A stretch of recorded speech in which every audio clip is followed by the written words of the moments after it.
사회적 거리두기가 지난 2020년 3월 도입된 후에 2년 1개월 만에 다음 주부터 전면 해제됩니다. 실외 마스크 해제는 2주 뒤에 방역 상황을 평가해서 결정하기로 했습니다. 코로나19 상황 종합하겠습니다. 임종윤 기자 나왔습니다. 네. 예상대로 거리두기는 전면 해제가 됐죠. 네, 어제도 사실 말씀을 드렸는데 그 내용 거의 그대로 됐고요. 말씀하신 대로 2020년 3월 거리두기가 도입한 이후 2년 1개월, 25개월 만입니다. 김부겸 국무총리 얘기 들어보시죠. 네. 현재 밤 12시까지인 다중이용시설 영업시간 제한과 10명까지 허용되던 사적 모임 인원 제한을 다음 주 월요일부터 전면 폐지합니다.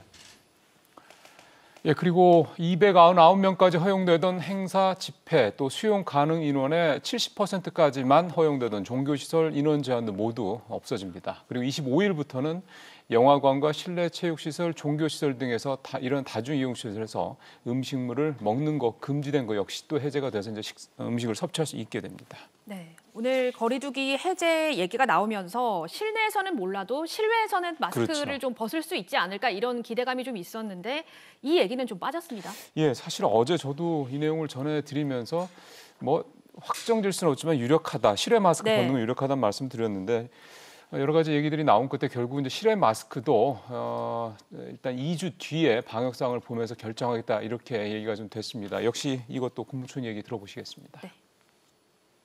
상대적으로 위험성이 낮은 실외 마스크 착용에 대해서는 2주 후에 방역 상황을 평가해서 결정하겠다는 말씀을 드립니다.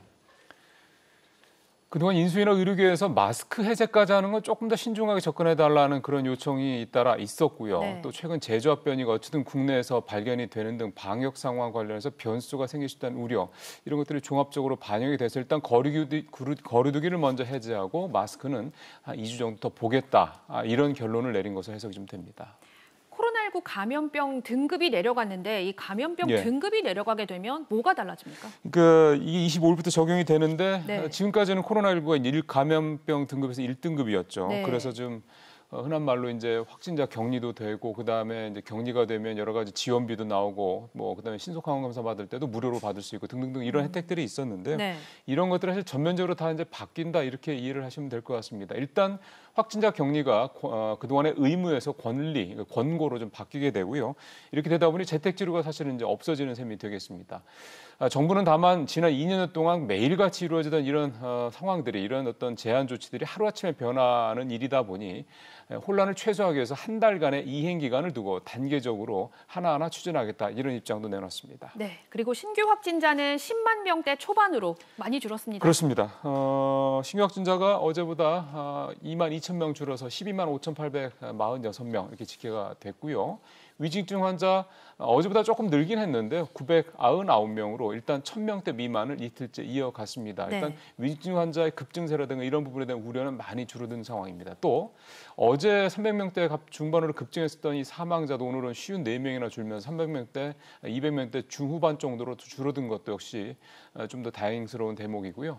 이렇게 이제 위중증 환자도 줄고 하다 보니 중증 병상 가동률도 표에서 보시는 것처럼 어제보다 2.1%포인트 좀 큰 편이지만 하락을 했습니다. 네, 임 기자 잘 들었습니다.